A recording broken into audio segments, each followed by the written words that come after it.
Shalom, irmãos, boa noite. Eu sou o André Campos, do canal Família Desperta. Que a paz do Eterno ela esteja sobre a vida de todos vocês.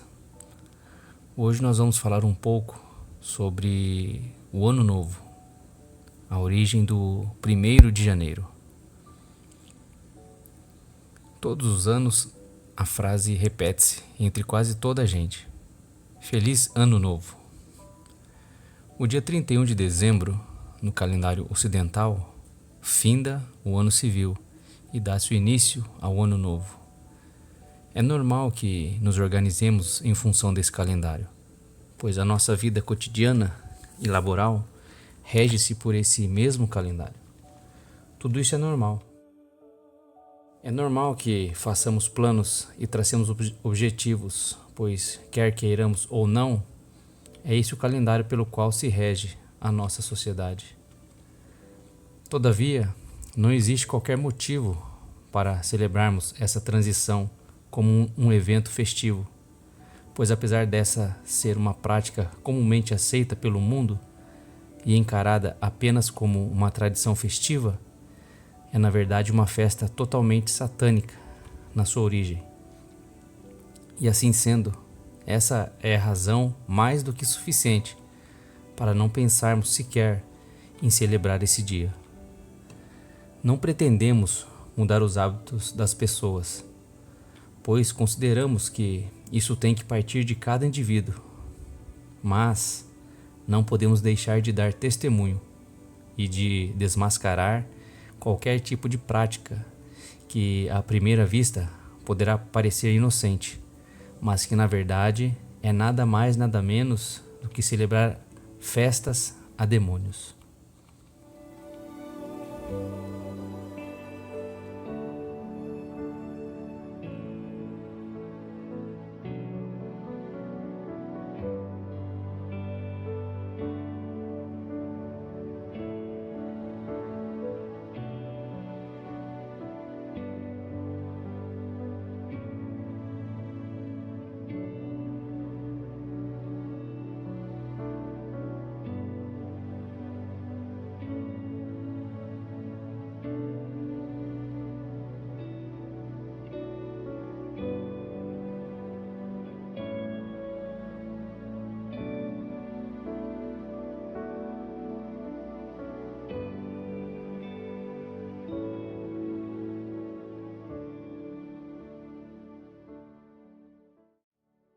E é por esta razão nós fazemos aquilo que consideramos que é certo: dar testemunho.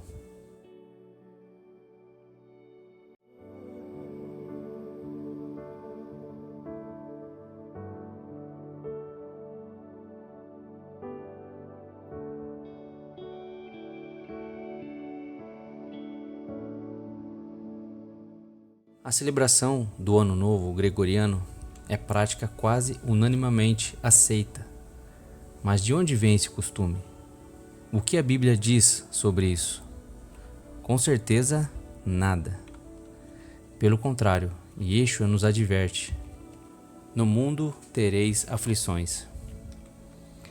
Ou seja, o nosso Mestre não nos ensina que desejarmos um feliz ano novo às pessoas, ou que caso o primeiro passo do dia 1º de janeiro seja dado com o pé direito, que as pessoas realmente terão um ano feliz. Isso seria superstição, e sabemos que superstição é pecado, e que só Yahweh é que pode nos fazer felizes.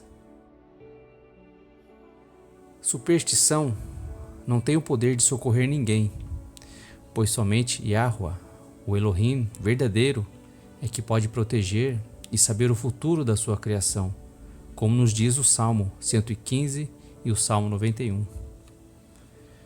A superstição, longe de atrair a bênção de Yahweh, pode trazer a ação satânica sobre a vida de quem se entrega a ela.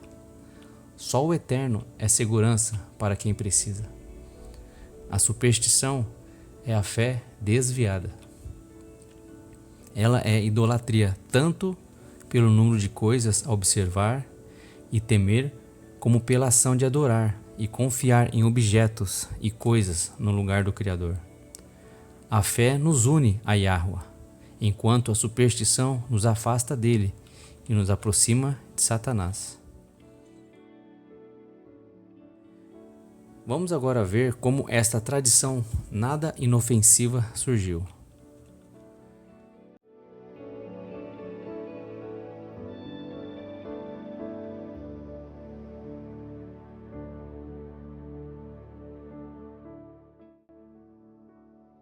As primeiras comemorações de Ano Novo que se tem registro datam de 4.000 anos atrás.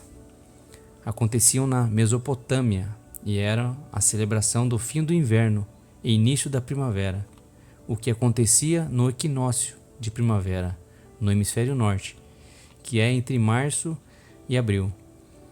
Essa celebração simbolizava o início de uma nova safra de plantação e era o momento em que as pessoas pediam por alimentos e fartura para o ano. Para os persas, os assírios, egípcios e fenícios, o novo ano era celebrado em setembro e para os gregos em dezembro. Os hebreus primariamente comemoravam o ano novo entre março e abril, como descrito na Torá, 15 dias antes da Páscoa.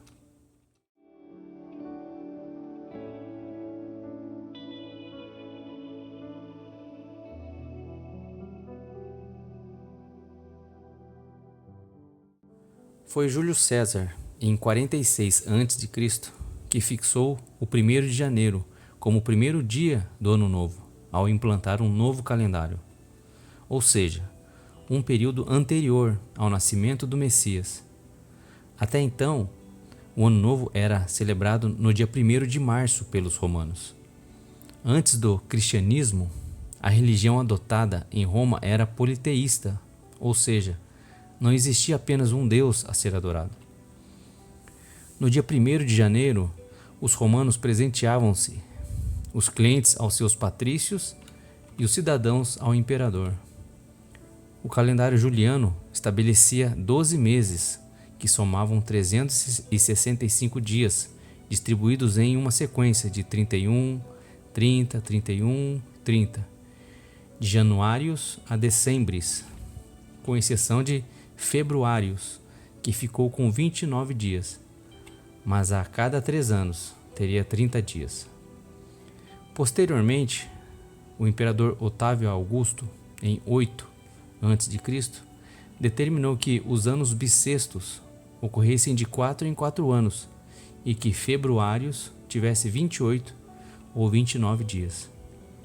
Sendo assim, a data do Ano Novo, o primeiro mês foi escolhido em homenagem ao deus Jano, um deus romano, o deus dos portões e das mudanças, um dos mais antigos deuses de Roma.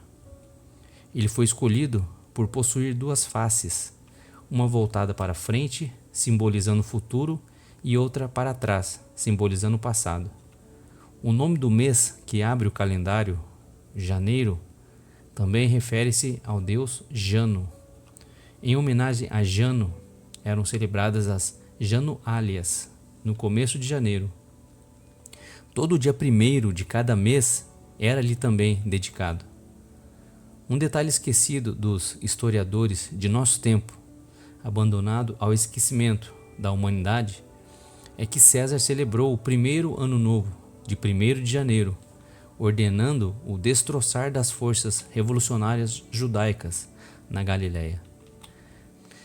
Testemunhas oculares dizem que o sangue jorrou nas ruas, sangue dos hebreus.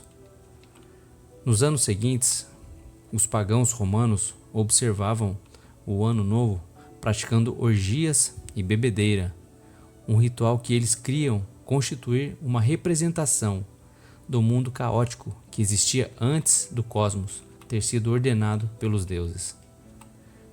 Ou seja, os demônios e seus servos louvam o período em que a terra estava em caos, justamente pela queda de Satanás e de seus anjos aqui.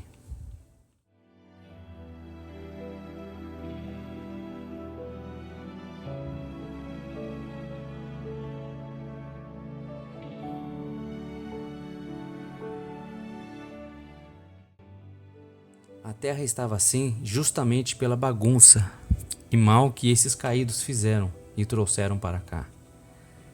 Logo, o dia de Ano Novo, uma vez cristianizado, foi palco de inúmeros massacres contra o povo hebreu, ao longo de muitos séculos, já que estes inclusive não comemoravam o Ano Novo nesta data.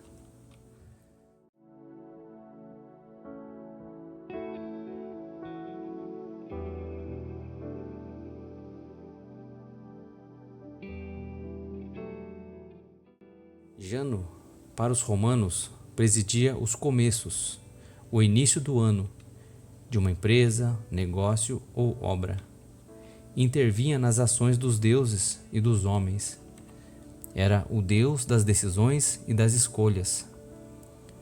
Mas todo começo contém em si o fim, e por isso Jano era representado com duas faces contrapostas, uma envelhecida com barba e outra jovem. Elas simbolizavam, respectivamente, o passado e o futuro. Podia ser representado também com uma face masculina e outra feminina, simbolizando o sol e a lua. Jano era o deus das transformações e das passagens, marcando a transição e a mudança de um estágio a outro. A festa de adoração ao deus Janus era celebrada no fim da Calendae, festividade que se seguia à Saturnália, que é quando hoje a maioria da humanidade comemora o Natal. A festa a Jano encerrava as celebrações pagãs de inverno. Janus teria sido celebrado justamente por honrar Saturno ao instituir a Saturnália. Para quem não sabe, Saturno representa o próprio Satanás e sua prisão, uma das estrelas errantes, a maior, a que governava o tempo nos primórdios. Janus é um demônio que entregou grandes honrarias a Satanás e por isso a homenagem. As celebrações a Janus eram marcadas por orgias e bebedeiras. Janus traz consigo a repetição de ciclos, a repetição da mesmice. Muitos relatos dos antigos chamavam essa deidade de caos. Seu ataque é cruel. As portas têm dois lados, sendo ele o porteiro. As pessoas chegam para comemorar e ele abre a porta, no ciclo errado, e todos que adentram em suas frequências são engolidos em um tempo repetitivo. O deus pagão das transições faz o destino das pessoas serem aprisionados em passados depressivos ou futuros ansiosos, levando também crianças a não terem sua infantilidade e velhos a terem mentes de criança, para que as pessoas não consigam viver o presente do Eterno, o ciclo do Criador. César achava que o mês, nomeado segundo esse deus, janeiro, seria a porta apropriada para o ano. Dia 1º de janeiro, a porta que abre o ano, continha o ano velho que se encerrou e o ano novo, com todos os segredos do futuro. Aqui numa clara alusão à porta que não é a das ovelhas, que não é o Messias, que revela segredos que não eram permitidos ainda à humanidade. Jano era responsável por abrir as portas ao ano que se iniciava. Entendem, irmãos, as simbologias? O Ano Novo Gregoriano é um período repleto de simbologias e homenagens a um demônio importante na cadeia hierárquica das trevas.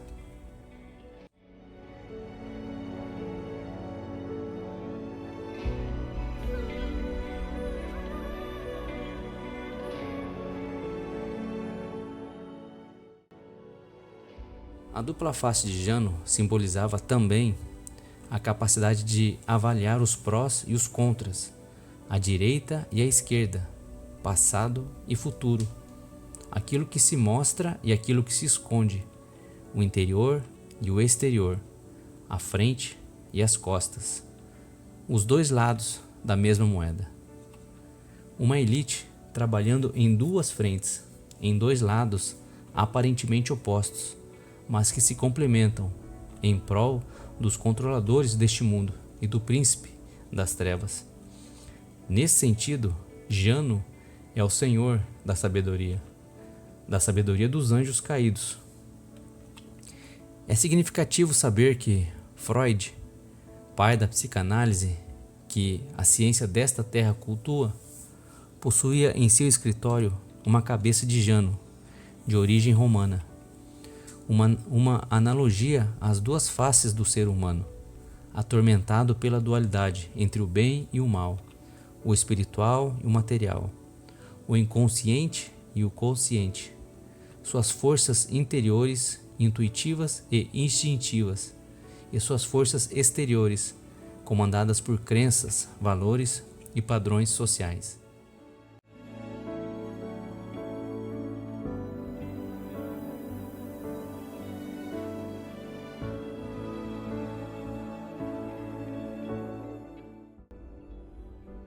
O calendário juliano continuou sendo usado na Idade Média, mas o tempo passou a ser marcado pelas grandes festas religiosas: Natal, Páscoa e Pentecostes. A comemoração do Ano Novo, no dia 1º de janeiro, foi considerada pagã pela Igreja Católica durante muitos anos.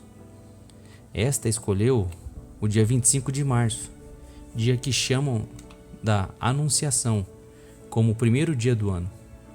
A escolha, porém, não foi aceita por toda a cristandade europeia, e o início do ano civil teve outras datas. Já os astrônomos começaram a marcar o dia 1º de janeiro como o início do ano. Para o homem comum da Idade Média, contudo, o calendário civil não importava. O tempo era marcado pelas atividades agrícolas e pelas festas religiosas, e o Ano Novo não era relevante. Um adendo aqui sobre o Papa Silvestre I.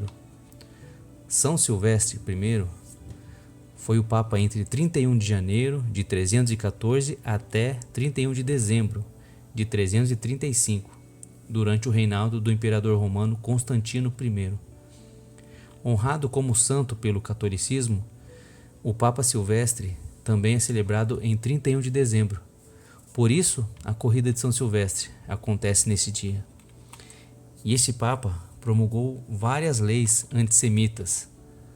A Silvesternacht, no leste europeu, era uma noite em que os cristãos deveriam beber, alegrar-se e matar judeus. Os judeus passavam a data escondidos, temendo pelas suas vidas.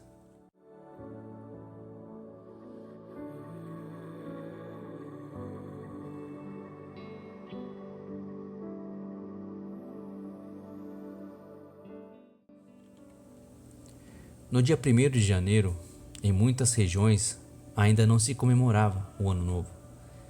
Esta data originalmente era comemorada em março, com a chegada da estação mais florida do ano, a primavera, na região de Roma.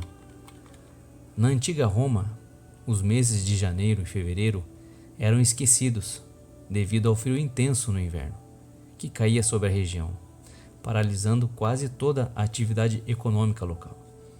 A alteração da comemoração do Ano Novo foi efetivada em 1582 pelo Papa Gregório XIII, com a implantação do calendário gregoriano nos países ocidentais.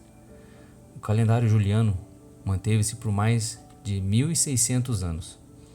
Todavia, nesse tempo, foi se perdendo a sincronicidade entre o calendário civil e o astronômico. Consequentemente, as festas religiosas móveis já não ocorriam nas datas esperadas, como a Páscoa, que deveria ocorrer no primeiro domingo, depois da lua cheia da primavera. Para trazer o equinócio para o dia 21 de março, o Papa Gregório convocou um grupo de estudiosos para acertar o calendário. A solução foi cortar 10 dias do calendário juliano. O calendário gregoriano foi imediatamente adotado nos países católicos: Espanha, Itália, Portugal, Polônia e França. No resto da cristandade levou 3 séculos para ser aceito. A Grã-Bretanha e os países protestantes apenas adotaram um novo calendário no século XVIII.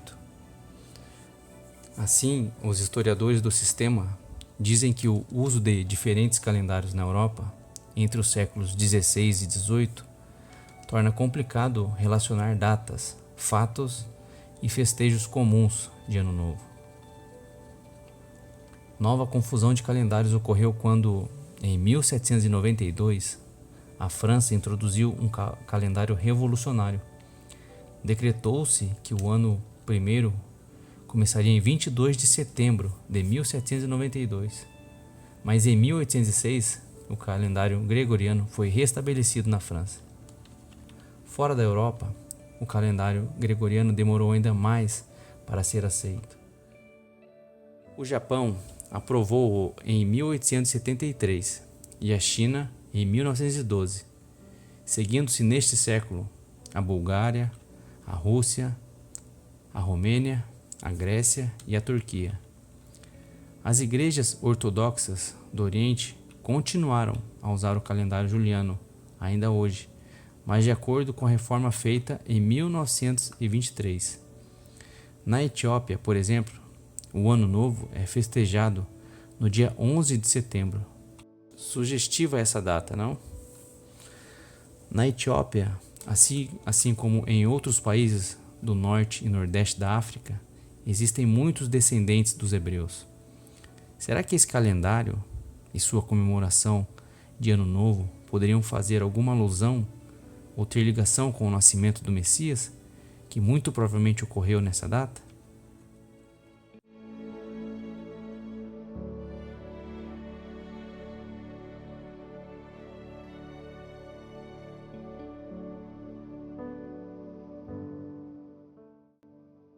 Atualmente, o 1º de janeiro é festejado em quase todos os países como o primeiro dia do Ano Novo, mas isso não é universal.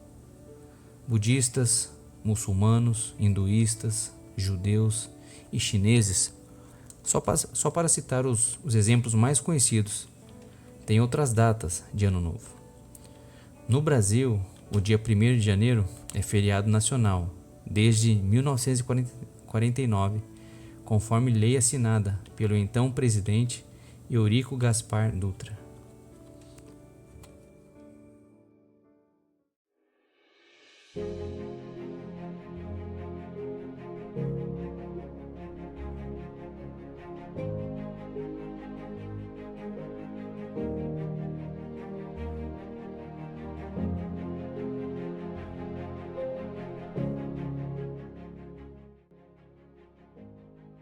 A virada do Ano Novo é marcada por muito simbolismo e superstições.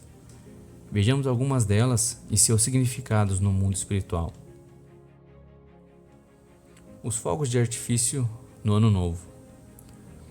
Estes foram inventados pelos chineses para afugentar demônios no Ano Novo e em outras ocasiões comemorativas.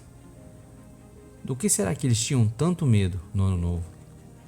Será que é porque os demônios absorvem muitas energias nesse período e saem para tocar o terror no mundo?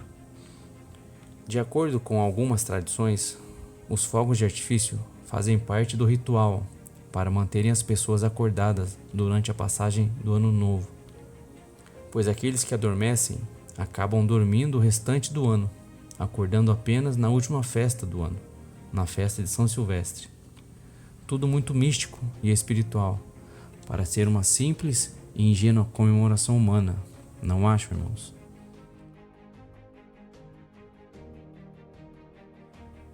Qual a origem de pular as 7 ondas? Essa simpatia de pular 7 ondas na véspera do Ano Novo, presente há tempos na vida de muitos brasileiros, está ligada à Umbanda e tem como intuito homenagear Iemanjá.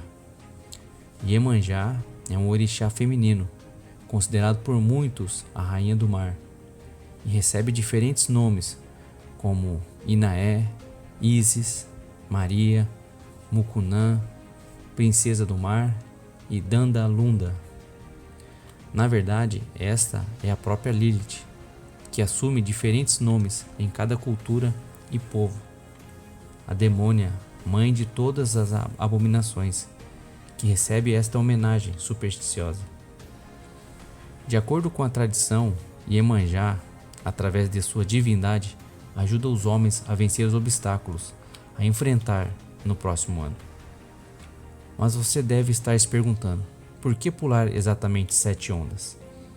7 é um número considerado bastante espiritual, além de representar Exu, filho de Iemanjá. Esse é Caim, o espírito de Caim, que é o próprio anticristo. Portanto, quando pula as 7 ondas do mar, você invoca os poderes de Iemanjá para abrir caminhos para o próximo ano. É realmente dessa entidade que você quer ajuda na sua vida? No contraponto, vemos Naamã, que por orientação do profeta de Deus, mergulhou 7 vezes no Rio Jordão e ficou curado da sua lepra. Ele se entregou e mergulhou em sinal de sua entrega ao Criador. O Rio Jordão simbolizando o Messias, a verdadeira fonte das águas vivas. Portanto, temos que ter muito cuidado onde e quando mergulhamos e nadamos. A água, por canalizar energias, faz ligação entre o mundo físico e o mundo espiritual e é altamente condutora. A romã. Para os gregos, a romã era símbolo de fecundidade e amor. Era a árvore de Afrodite, a deusa da beleza e do amor. Essa também símbolo de Lilith. Era comum as mulheres gregas dessa época consumirem a romã em rituais religiosos para evocar a fertilidade. Na Roma antiga, a romã simbolizava riqueza e nobreza e sempre estava presente nas refeições dos banquetes e cerimoniais. No catolicismo, é tradição consumir romãs no dia 6 de janeiro, dia consagrado aos Reis Magos, como forma de conexão espiritual e devoção religiosa. Já na maçonaria, a romã é considerada pelos maçons como uma das obras da natureza. Tanto é que nas lojas maçônicas, a romã aparece em cima de 2 colunas, representando a união entre o céu e a terra. Para os maçons, cada grão de romã possui carne, polpa, sangue, suco e ossos, sementes.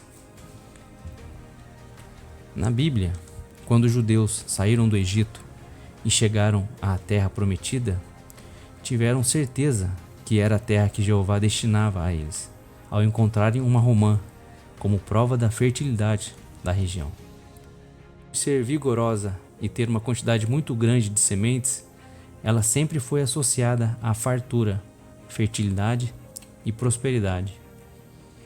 Já no judaísmo, o rei Salomão, durante o seu reinado, mandou esculpir a imagem dessa fruta no alto das colunas de seu templo, onde hoje se encontra o Muro das Lamentações, em Jerusalém. Era para esse lugar que os judeus levavam as romãs e outros alimentos sagrados, com a finalidade de comemorar a festa de Pentecostes.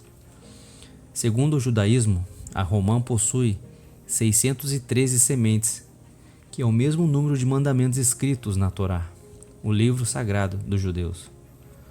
O que entendemos dessa simbologia é que a romã é um símbolo da lei do Pai, que é o próprio Messias encarnado, representando a alegria, abundância, fartura, fertilidade da vida eterna junto ao Pai e ao Messias. Satanás deturpa essa ideia, fazendo menção a rituais de fertilidade, promiscuidade, satirizando o que ocorreu no Éden. A tradição de comer a fruta no Réveillon veio da Grécia. Lá, eles jogam a romã no chão para quebrá-la e dividi-la entre todos.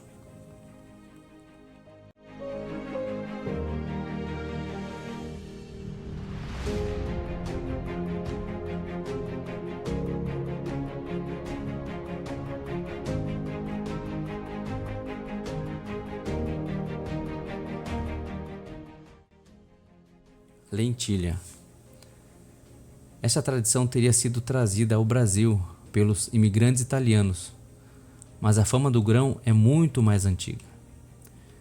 O livro de Gênesis conta que Esaú, o primeiro filho de Isaac, abriu mão da primogenitura para o irmão Jacó, em troca de um prato de ensopado de lentilhas, e tornou-se chefe rico e poderoso. A partir daí, a crença de que comer lentilhas traz fartura e prosperidade passou a correr o mundo e se tornou tradição do Ano Novo na Europa, na América do Sul e também nos Estados Unidos. Parte dessa mística também está associada ao formato redondo e achatado do grão, que lembra uma moeda. Aqui também vemos uma ênfase em busca de enriquecimento e deleites dessa vida em troca da bênção da primogenitura, da bênção do Pai, do Criador. E Satanás zombando dessa situação através dessa superstição que muitos seguem sem se dar conta de que estão rejeitando a bênção do Pai inconscientemente. Sobre o porco. A tradição vem porque o porco passa o dia fuçando para frente, atraindo prosperidade, além de ser gorduroso o suficiente para engordar suas finanças. Na mesma lógica, não consome carne de aves, pois elas ciscam para trás.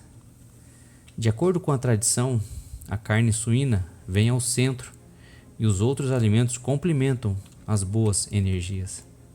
Assim como o porco, outros diversos alimentos são utilizados e associados à sorte na virada. Observe, aqui não precisamos nos delongar, pois todos já leram nas Escrituras que o Pai abomina a carne de porco. Não à toa, ele é o rei e ocupa papel central nessas cerimônias. Sobre usar branco.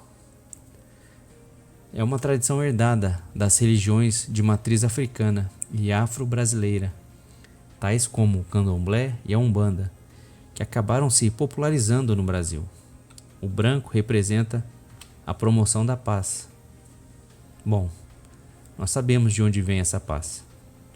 A falsa paz que o mundo tanto espera e que o anticristo irá promover.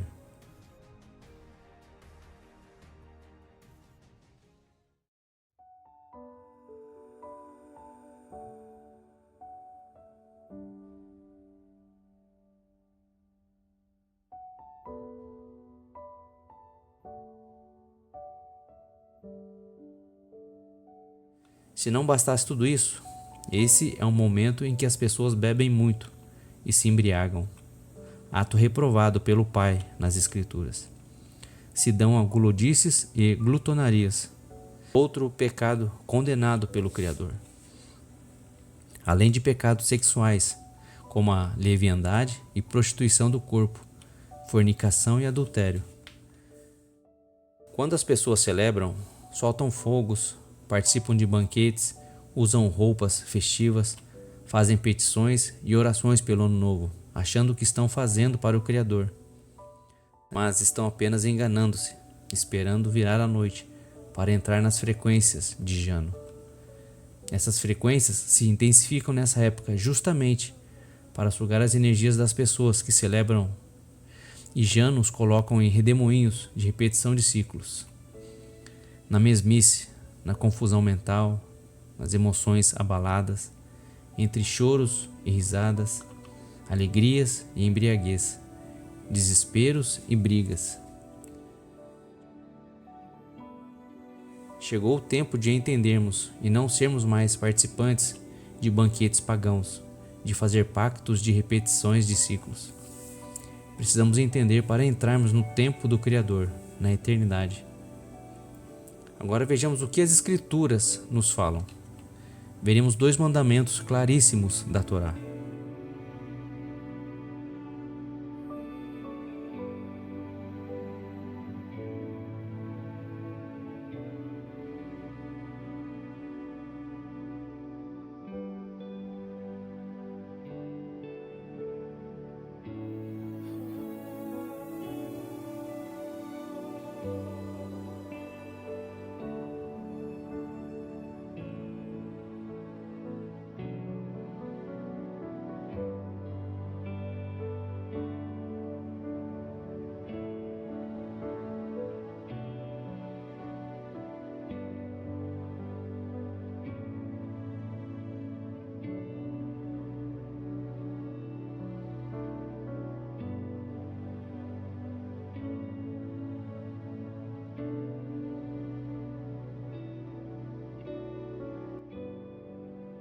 Não é por acaso que no texto em que falamos, logo a seguir, a ordem divina para que se esquecessem dos outros deuses, surge um mandamento sobre as festas de Yahweh, pois já naquele tempo o povo de Israel se contaminara com os deuses pagãos do Egito e celebravam em honra destes deuses festas de adoração.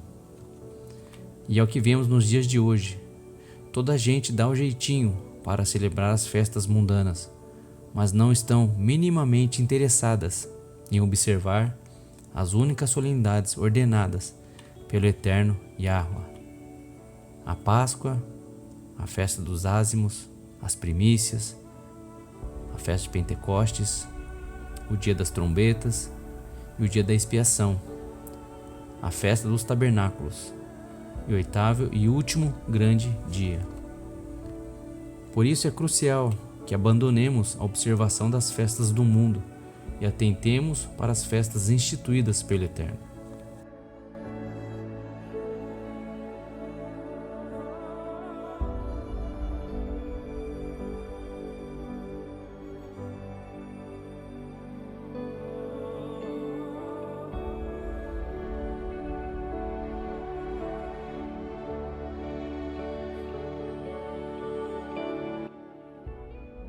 Vejamos agora alguns textos dos escritos dos apóstolos.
Surge então a pergunta: o que é que você, crente em Yeshua, o Messias, profetizado pelas profecias bíblicas, tem a ver com o que as nações fazem no dia de Ano Novo? Não vemos os apóstolos a observar essa festa, mas sim as festas instituídas por Yahweh.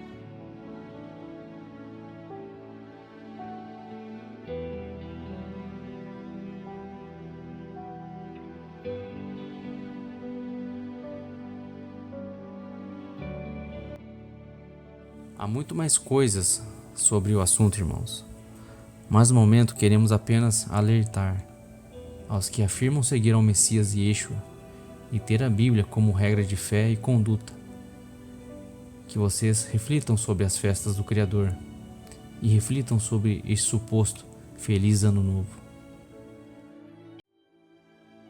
Shalom, irmãos, e até os próximos vídeos.